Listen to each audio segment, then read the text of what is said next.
Hello दोस्तों, आप सबका स्वागत है मूवीज़ डिस्क्राइबर चैनल में। दोस्तों, आज हम लोग बात करने वाले हैं आयरन मैन 1, 2 एंड 3 के बारे में। आयरन मैन ने ही मार्वल सिनेमैटिक यूनिवर्स की शुरुआत की थी। दोस्तों, इस फिल्म में दिखाया गया है इस फिल्म की कहानी में हमें टोनी स्टार्क दिखाया जाता है, जो एक बहुत ही होशियार और अमीर आदमी होता है। टोनी बचपन से ही बहुत जीनियस था। उसने काफी कम उम्र में ही टेक्नोलॉजी की फील्ड में महारत हासिल कर ली थी। टोनी के पिता हावर्ड स्टार्क एक साइंटिस्ट थे और वो यूएस मिलिट्री के लिए हथियार बनाने का काम करते थे। जब टोनी 21 साल का था, तब उसके माँ बाप एक एक्सीडेंट में मारे जाते हैं, जिसके बाद टोनी और उसके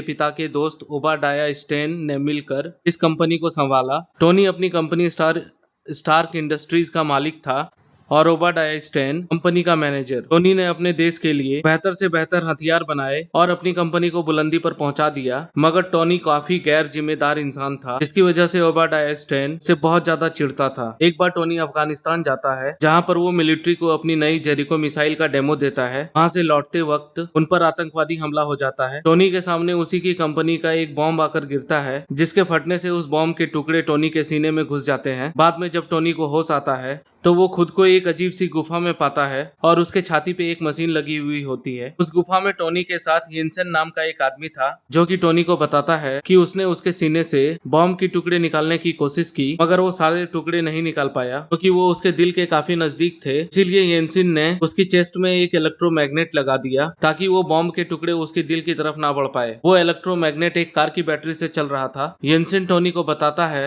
कि वो दोनों आतंकवादियों की कैद में हैं और वो ऐसी जगह पे मौजूद हैं जहां पर उन्हें कोई नहीं ढूंढ सकता। वो आतंकवादी टोनी से बोलते हैं कि अगर वो उन्हें अपना नया जेरिको मिसाइल बनाकर देगा, वो उसे छोड़ देंगे, मगर टोनी जानता था कि वो उसे आखिर में मार डालेंगे। इसीलिए वो मिसाइल बनाने के बहाने वहां से निकलने की जुगाड़ में लग गया। उन आतंकवादियों के पास स्टार्क इंडस्ट्रीज के सभी हथियार मौजूद थे, जो कि टोनी को बिना बताए उन्हें बेचे गए थे। टोनी ने उन हथियारों का इस्तेमाल करके एक आर्क रिएक्टर बनाया। आर्क रिएक्टर इलेक्ट्रिक जनरेट करने वाला एक डिवाइस है, जिसका आविष्कार टोनी के पिता ने किया था। उसके पिता ने एक बहुत ही बड़ा आर्क रिएक्टर बनाया था, जिससे उनकी फैक्ट्री को पावर मिलता था, पर टोनी ने उसी डिजाइन को काफी छोटे लेवल पर बनाया कि वो उसे अपनी छाती में लगा सके और कार की बैटरी से छुटकारा पा सके। इस आर्क रिएक्टर में इतना पावर था कि वो कई सालों तक उसके चेस्ट के इलेक्ट्रोमैग्नेट को चला सकता था। लेकिन टोनी ने वो रिएक्टर इलेक्ट्रोमैग्नेट को पावर देने के लिए नहीं बनाया था, बल्कि वो तो इसका इस्तेमाल और काम के लिए करना चाहता था। येंसेन के साथ मिलकर टोनी एक मैकेनिकल आर्मर तैयार करता है, जिसे वो अपने आर्क रिएक्टर से पावर देता है। इस आर्मर की हेल्प से टोनी वहां से निकलना चाहता था। जब वो सूट बन जाता है और टोनी उसे पहन रहा होता है, तब वहां के लोगों को शक हो जाता है और वो सब हमला कर देते हैं, मगर येंसेन टोनी को बचाने के लिए अपनी जान को दांव पे लगा देता है। टोनी अपनी सूट की मदद से कुछ आतंकवादियों को मार देता है और उनके कई सारे हथियार तबाह करके वहां से निकल जाता है। फिर वो दूर एक रेगिस्तान में आकर गिरता है और उसका सूट भी टूटकर बिखर जाता है। जिसके बाद टोनी का दोस्त जेम्स रोड्स, जो कि एक मिलिट्री ऑफिसर है, वो टोनी को ढूंढकर वापस न्यूयॉर्क लाता है। वापस लौटने के बाद टोनी सबके सामने ये अनाउंसमेंट करता है कि अब से स्टार्क इंडस्ट्रीज हथियार बनाना बंद कर देंगी, क्योंकि इन हथियारों का गलत इस्तेमाल किया जा रहा है। टोनी के इस फैसले से ओबाडाया स्टेन और कंपनी के सभी लोग उस पर बहुत गुस्सा हो जाते हैं, लेकिन टोनी अपने फैसले पर अटल रहता है और वो हथियारों को बनाने की बजाय रिन्यूएबल एनर्जी सोर्स और आर्क रिएक्टर टेक्नोलॉजी पर ध्यान देना शुरू करता है। टोनी फिलहाल अपने इस छोटे आर्क रिएक्टर को सबसे छुपा कर रखता है, ताकि उसका गलत इस्तेमाल ना कर सके। फिर वो एक नया ज्यादा पावरफुल आर्क रिएक्टर बनाकर अपनी चेस्ट में लगा लेता है। इसके बाद टोनी कई महीनों तक अपने घर पे रहकर एक बहुत ही ज्यादा एडवांस आर्मर तैयार कर लेता है, जिसे वो अपने नए आर्क रिएक्टर से पावर देता है। टोनी ने इस नए आर्मर को बनाया था अपनी प्रोटेक्शन और बुरे लोगों का सफाया करने के लिए। कुछ टाइम के बाद टोनी एक चैरिटी इवेंट में जाता है, जहां उसे एक रिपोर्टर से पता चलता है कि अभी भी उसकी कंपनी के हथियार आतंकवादियों को सप्लाई किए जा रहे हैं, जिनसे वो एक गांव के लोगों के ऊपर जुल्म कर रहे हैं। जिसके बाद टोनी अपना नया आर्मर पहनकर अफगानिस्तान के उस गांव में जाता है। वहां पर वो कई सारे आतंकवादियों को मारकर उनके हथियार को तबाह कर देता है और गांव के लोगों को बचा लेता है। अगले ही सीन में हमें ओबाडाया स्टेन लोगों से मिलता हुआ दिखाई देता है, जिन्होंने टोनी को किडनैप करके रखा था। असल में ओबाडाया स्टेन ने ही इन आतंकवादियों के द्वारा टोनी को मरवाने की कोशिश की थी, मगर इन आतंकवादियों ने ओबाडाया को धोखा दे दिया। इसीलिए ओबाडाया अब सब इन आतंकवादियों को मार देता है और ओबाडाया उनसे टोनी का पुराना आर्मर और उसका डिजाइन ले लेता है। उधर टोनी अपनी असिस्टेंट पेपर पॉट्स को कंपनी की मैन कंप्यूटर को चेक करने के लिए भेजता है ताकि उसे गैर कानूनी तरीकों से बेचे गए हथियारों का पता चल सके। जब पेपर उस कंप्यूटर को चेक करती है तब उसे पता चलता है कि ओबाडाया स्टेन चोरी छुपे गलत लोगों को हथियार बेच रहा है और उसी ने टोनी को मरवाने की कोशिश की थी ताकि वो कंपनी का मालिक बन सके। पेपर ये सारे सबूत को जमा कर लेती है और वो शील्ड के एजेंट फिलिप कॉल्सन को ये इन्फॉर्मेशन देती है। दूसरी तरफ ओबाडाया स्टेन टोनी की पुराने आर्मर की डिजाइन से अपने लिए एक नया आर्मर बना लेता है, मगर वो सूट को पावर देने के लिए वैसा आर्क रिएक्टर नहीं बना पाता। इसीलिए वो टोनी के घर जाकर उसे कुछ देर के लिए पैरालाइज कर देता है और उसका आर्क रिएक्टर छीन लेता है और वो उसे अपने सूट में लगाकर उसे चालू कर लेता है। फिर टोनी किसी तरह से अपने पुराने आर्क रिएक्टर तक पहुंचता है और उसे अपनी चेस्ट में लगा लेता है। ये पुराना रिएक्टर उतना अच्छा नहीं होता है कि वो नए सूट को पावर दे सके। फिर भी टोनी अपना आर्मर पहनकर ओबाडाया को रोकने के लिए जाता है। उधर पेपर पॉट्स शील्ड के एजेंट्स के साथ ओबाडाया को गिरफ्तार करने के लिए जाती है, पर वो अपना सूट पहनकर सब पर हमला कर देता है। तभी टोनी वहां पर पहुंचता है। वो ओबाडाया को रोकने की कोशिश करता है, लेकिन उसके सूट में पुराना आर्क रिएक्टर लगे हुए होने की वजह से वो ओबाडाया के आगे बहुत ही कमजोर पड़ जाता है और इसीलिए टोनी उसे अपनी कंपनी की छत पर लेकर जाता है जहाँ पर वो बड़ा आर्क रिएक्टर लगा हुआ था और वो पेपर की हेल्प से उस बड़े आर्क रिएक्टर को ओवरलोड कर देता है और जिसकी वजह से ओबाडाया स्टेन मारा जाता है। अगले दिन स्टार्क इंडस्ट्रीज में एक प्रेस कॉन्फ्रेंस होती है हादसे के बारे में बताने के लिए। शील्ड के लोग टोनी को मीडिया के सामने झूठ बोलने के लिए कहते हैं, पर वो सबके सामने ये कबूल कर लेता है कि वो खुद आयरन मैन है। मूवी के खत्म होने के बाद जो पोस्ट क्रेडिट सीन आता है उसमें शील्ड के director Nick Fury Tony Stark के पास आते हैं। वो टोनी को बोलते हैं कि वो दुनिया में इकलौता सुपर हीरो नहीं है, बल्कि उसके जैसे और भी लोग हैं। निक फ्यूरी टोनी से एवेंजर्स इनिशिएटिव यानी कि सुपर हीरोज की एक टीम बनाने की बात करते हैं। तो दोस्तों, ये थी इस फिल्म की पूरी स्टोरी। इस मूवी की स्टोरी वहीं से शुरू होती है जहां पे आयरन मैन 1 की स्टोरी खत्म हुई थी। एक तरफ टोनी स्टार्क मीडिया के सामने ये अनाउंस करता है कि वो आयरन मैन है, और वहीं दूसरी तरफ रशिया में ये न्यूज देखते देखते एक बूढ़ा आदमी मर जाता है। इस आदमी का नाम था एंटोन वैनको, जो कि एक साइंटिस्ट था और वो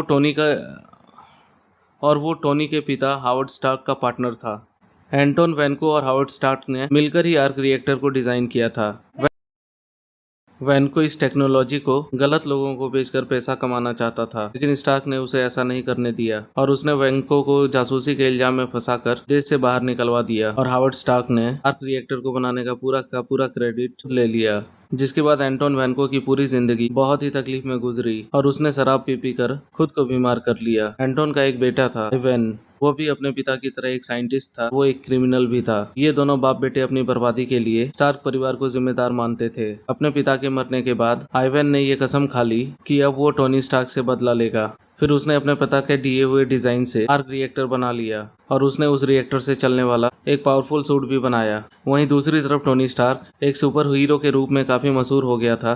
उसने अपने देश को कई खतरों से बचाया, पर फिर भी गवर्नमेंट के सूट को एक हथियार समझती थी और वो चाहते थे कि टोनी अपना सूट मिलिट्री को सौंप दे, पर टोनी अपनी टेक्नोलॉजी गवर्नमेंट को बेचने से मना कर देता है। इसी दौरान टोनी को ये पता चलता है कि उसकी आर्क रिएक्टर की वजह से उसे ब्लड पॉइजनिंग हो रही है। उस रिएक्टर को पैलेडियम नाम के एक एलिमेंट से पावर मिलता था, लेकिन इस पैलेडियम से धीरे धीरे उसके शरीर में जहर फैल रहा था और पैलेडियम के अलावा कोई भी एलिमेंट उस रिएक्टर को नहीं चला सकता था।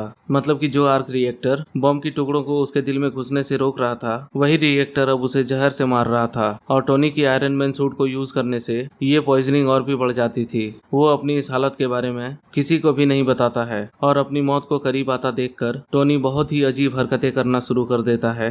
वो अपनी असिस्टेंट पेपर पॉट्स को अपनी कंपनी का मालिक बना देता है और वो अपने लिए एक नई असिस्टेंट रख लेता है। एक दिन टोनी एक कार कंपटीशन रेस में हिस्सा लेता है, लेकिन वहां पे अचानक आइवन वैनको आर्मर पहनकर पहुंच जाता है और वो टोनी पर जानलेवा हमला करता है। फिर टोनी अपना पोर्टेबल सूट पहनकर उसे रोक लेता है और वैनको को अरेस्ट कर लिया जाता है। बाद में जब टोनी उससे मिलने के लिए जेल में जाता है तो उसे वैनको की असलियत पता चलती है, पर टोनी यहाँ पर एक गलती कर देता है।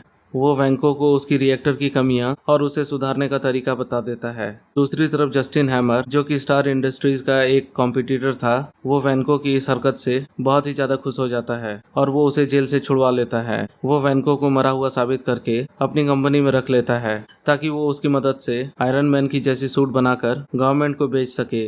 उधर टोनी अपने बर्थडे के दिन खूब नशा कर लेता है और वो अपना आर्मर पहनकर बहुत ही ज्यादा तमाशा करता है। टोनी को रोकने के लिए उसका दोस्त रोडी उसका एक पुराना आर्मर पहन लेता है। फिर उन दोनों में एक छोटी सी लड़ाई होती है जिसके आखिर में रोडी उसका आर्मर लेकर चला जाता है। वैसे तो टोनी स्टार्क की मर्जी के बिना कोई भी उसका आर्मर इस्तेमाल नहीं कर सकता था, लेकिन टोनी ने मरने के डर से पहले ही अपने सिस्टम को रोडी के लिए अनलॉक कर दिया था, इसीलिए वो उसका आर्मर यूज कर पाया। और क्योंकि रोडी मिलिट्री का एक ऑफिसर था, इसीलिए उसकी वजह से गवर्नमेंट को अब आयरन मैन का सूट मिल ही गया। फिर मिलिट्री वाले इस आर्मर को जस्टिन हैमर से अपग्रेड करवाते हैं और वो नया सूट कहलाता है वॉर मशीन आर्मर। वहीं दूसरी तरफ शील्ड के डायरेक्टर निक फ्यूरी टोनी से मिलते हैं और वो उसे बताते हैं कि उसकी नई असिस्टेंट असल में एक जासूस है जिसका असली नाम है नताशा रोमानोफ। निक फ्यूरी ने नताशा को टोनी पर नजर रखने के लिए भेजा था क्योंकि वो काफी उल्टी सीधी हरकतें कर रहा था। निक फ्यूरी टोनी को पैलेडियम पॉइजन से बचाना चाहते थे। वो टोनी को बताते हैं कि उसके पिता हावर्ड स्टार्क शील्ड के फाउंडिंग मेंबर थे, इसीलिए शील्ड के पास उनका कुछ पुराना सामान था जिससे टोनी का इलाज हो सकता था। निक फ्यूरी टोनी को एक सूटकेस देते हैं जिसमें उसके पिता की एक वीडियो रिकॉर्डिंग भी थी। उस वीडियो में एक सीक्रेट मैसेज था जो कि टोनी समझ जाता है। हावर्ड स्टार्क ने जब आर्क रिएक्टर बनाया था तब उन्होंने उसके लिए एक नया एलिमेंट भी डिजाइन किया था, लेकिन टेक्नोलॉजी की कमी की वजह से वो उस वक्त उस एलिमेंट को बना नहीं पाए थे, इसीलिए उन्होंने आर्क रिएक्टर में पैलेडियम का इस्तेमाल किया था। पर हावर्ड स्टार्क ये जानते थे कि एक दिन उनका बेटा उस एलिमेंट को बना पाएगा, इसीलिए उन्होंने उस एलिमेंट का एटॉमिक स्ट्रक्चर अपने एग्जीबिशन के रूप में छुपा कर रखा था। टोनी ने उस एग्जीबिशन के डिजाइन को समझकर वो नया एलिमेंट अपने घर पर ही बना लिया और जब उसने पैलेडियम की जगह इस नए एलिमेंट को अपने आर्क रिएक्टर में लगाया तो वो रिएक्टर परफेक्ट बन गया और अब टोनी को पैलेडियम पॉइजनिंग से छुटकारा मिल गया। उधर आइवन वेन को टोनी के बताए हुए तरीके से अपने आर्क रिएक्टर को बेहतर बना लेता है और वो एक नया सूट भी तैयार करता है। फिर जब वो टोनी को कॉल करके धमकी देता है तो टोनी समझ जाता है कि वैनको जस्टिन हैमर के साथ काम कर रहा है। दूसरी तरफ जस्टिन हैमर अपने नए ड्रोन और रोडी का अपग्रेडेड आर्मर सबके सामने पेश करता है। तभी टोनी उससे पूछताछ करने के लिए वहां पर आता है, लेकिन तभी वैनको वहां के सभी ड्रोन्स और रोडी के आर्मर को हैक करके टोनी पर हमला कर देता है। टोनी इन ड्रोन्स को पब्लिक से दूर ले जाकर उन्हें तबाह करना शुरू करता है। इसी दौरान जस्टिन हैमर को अरेस्ट कर लिया जाता है और नताशा रोमानोफ यानी कि ब्लैक विडो वैनको को पकड़ने के लिए हैमर इंडस्ट्रीज में जाती है, पर वो वहां से भाग जाता है और फिर नताशा किसी तरह से रोडी के आर्मर को रिसेट करके उसे ठीक करती है। इसके बाद टोनी और रोडी दोनों मिलकर सभी ड्रोन्स का और वैनको का सामना करते हैं और फाइनली वैनको हार जाता है, पर वो टोनी को मारने की आखिरी कोशिश में अपने सूट और सभी ड्रोन्स को ब्लास्ट कर देता है और वो खुद मारा जाता है। फिर आखिर में निक फ्यूरी टोनी से मिलते हैं एवेंजर्स इनिशिएटिव में बात करने के लिए। फ्यूरी ये फैसला करते हैं कि टोनी अभी एवेंजर्स की टीम के लिए तैयार नहीं है क्योंकि उसका बर्ताव बहुत ही बेकाबू है। फिलहाल बस उसे शील्ड का एक सलाहकार बनाया जाता है। मूवी के पोस्ट क्रेडिट सीन में शील्ड का एजेंट फिल कोल्सन न्यू मैक्सिको पहुंचता है। वहां उसे एक मैदान में एक बड़ा सा हथौड़ा दिखाई देता है और ये हथौड़ा होता है थॉर का और इसकी कहानी को थॉर मूवी में दिखाई गई है। तो दोस्तों ये थी आयरन मैन 2 की आयरन मैन 3 मूवी की। दोस्तों इस मूवी की शुरुआत में 1999 का टाइम दिखाया जाता है। उस वक्त टोनी स्टार्क एक टेक्निकल कॉन्फ्रेंस अटेंड करने के लिए स्विट्जरलैंड गया हुआ था। वहाँ पे उसकी मुलाकात होती है माया हैंसन नाम की एक साइंटिस्ट से। माया ने एक्सट्रीमीज नाम का एक ऐसा फार्मूला बनाया था जो कि किसी भी लिविंग ऑर्गेनिज्म को रीजनरेट और इनहांस कर सकता था, लेकिन उसके इस फार्मूले में अभी भी कुछ कमियां थी, इसीलिए वो टोनी स्टार्क से मदद मांगती है। उसी रात माया और टोनी से ऑल्ड्रिच किलियन नाम का एक जो कि एडवांस आइडिया मैकेनिक्स नाम की एक कंपनी का मालिक था, वो टोनी और माया को अपनी कंपनी को ज्वाइन करने का ऑफर देता है।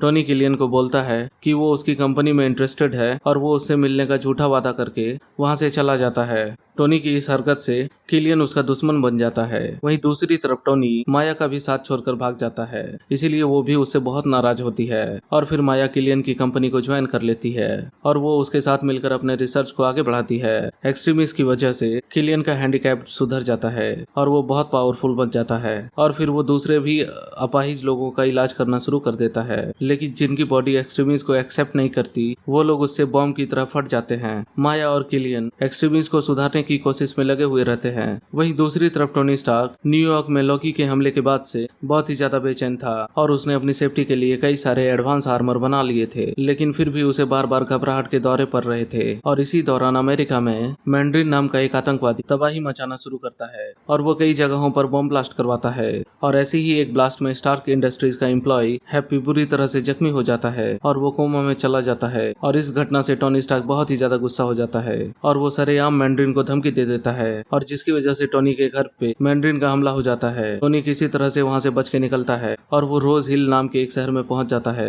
वो वहाँ पे इसीलिए गया था क्योंकि उस शहर में भी कुछ ऐसे ही बॉम्ब ब्लास्ट हुए थे जो कि मैंड्रीन के किए हुए ब्लास्ट के जैसे ही थे। वहाँ पे टोनी की सूट का पावर खत्म हो जाता है और इस वजह से वो न्यूयॉर्क वापस लौट नहीं आ पाता और इसीलिए सब लोग समझते हैं टोनी उस हादसे में मारा गया। फिर टोनी वहाँ पर हार्ले किनर नाम की एक बच्ची का हेल्प लेता है और वो उसके घर में अपना आर्मर चार्ज करता है और उस शहर में थोड़ी इन्वेस्टिगेशन करने पर टोनी को पता चलता है कि मैंड्रीन की बॉम्ब ब्लास्ट में अल्ड्रिच किलियन का भी हाथ है। और फिर टोनी सैटेलाइट की मदद से मैंड्रीन की लोकेशन को ट्रैक कर लेता है और वो मायामी जाकर उसे पकड़ लेता है। वहाँ टोनी को पता चलता है कि वो मैंड्रीन कोई आतंकवादी नहीं है, वो तो बस एक एक्टर है जिसका असली नाम ट्रेवर स्लेक्ट्री है और वो किलियन के कहने पर मैंड्रीन का रोल कर रहा था क्योंकि किलियन के एक्सट्रीमिस्ट के टेस्ट में लोग धमाके से मर रहे थे। इसीलिए उसने कानून से बचने के लिए मैंड्रीन का नाटक शुरू किया ताकि सबका ध्यान उस पर से हट जाए।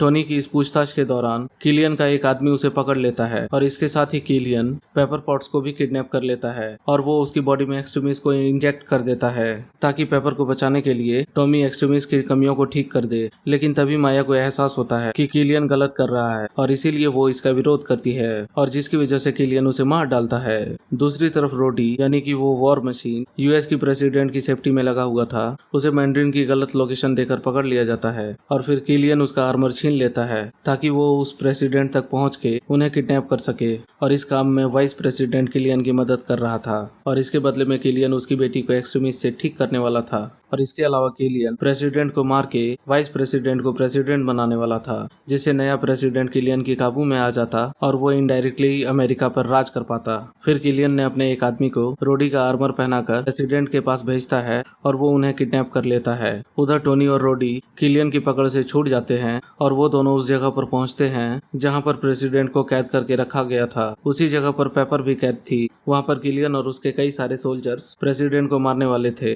टोनी वहां पर अपने प्रोग्राम जार्विस की मदद से अपने सभी आर्मर्स को वहां पर बुलवा लेता है जो कि वहां पे मौजूद सभी सोल्जर्स को मारना शुरू कर देते हैं। रोडी प्रेसिडेंट को लेकर वहां से निकल जाता है और टोनी पेपर को बचाने की कोशिश करता है पर वो बहुत ऊंचाई से नीचे आग में गिर जाती है। फिर टोनी और किलियन आपस में लड़ाई करते हैं और टोनी उसके आगे कमजोर पड़ने लगता है। तभी पेपर वहां आकर किलियन को मार डालती है। पेपर की बॉडी में एक्सट्रीमिस्ट की पावर थी और इसीलिए वो जिंदा बच गई और किलियन को मार पाई। फिर टोनी अपनी जीत की खुशी और पेपर की खातिर अपने सभी आर्मर को ब्लास्ट कर देता है।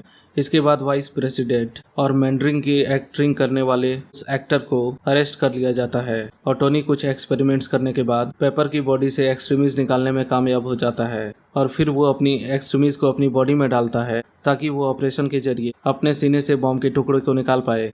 उस ऑपरेशन के बाद टोनी को अपने चेस्ट में आर्क रिएक्टर को लगाने की जरूरत नहीं पड़ती, लेकिन वो उसके बिना भी अपना आर्मर को यूज कर सकता था। तो दोस्तों ये थी आयरन मैन 3 की पूरी कहानी। आपको ये वीडियो पसंद आया हो तो कमेंट करके जरूर बताएं, अपने दोस्तों के साथ शेयर करें, हमारे चैनल पे नए हैं तो सब्सक्राइब करें। मिलते हैं दोस्तों अगले वीडियो में, तब तक के लिए धन्यवाद, शुभकामनाएं।